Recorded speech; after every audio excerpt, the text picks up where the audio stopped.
I've just been handed an urgent Time for music. news story. And I need all of you to stop what you're doing and listen. You ever been called a redneck? Like someone was trying to insult you? If you think the word redneck just means a sunburned farmer who drinks cheap beer and yells at the television, well, you're not entirely wrong, but you're missing about 400 years of history. Let's start in Scotland. 17th century.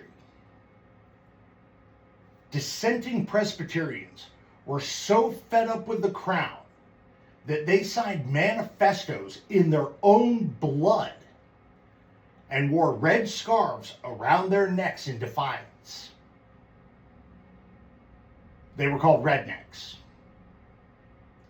So, right out of the gate, the word has nothing to do with sunburn and everything to do with not taking orders from people who thought they were better than you.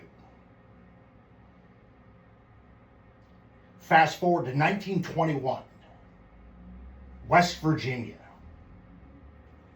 10,000 coal miners strap on red bandanas and march against the coal companies in what was, well, and still is, the largest armed labor uprising in American history.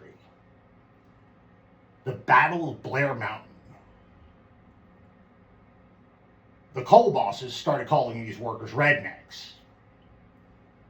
Then shortened it to Reds to make them sound like, communist insurgents trying to overthrow the government.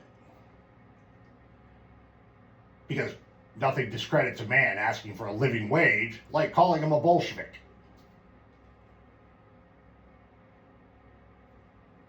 The army showed up. The miners lost.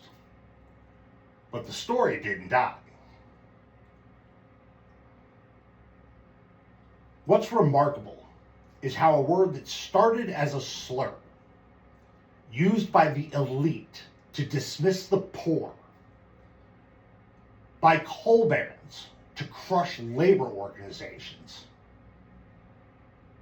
and by just about everyone to punch down, eventually got picked up by the people it was aimed at, dusted off, and worn like a badge.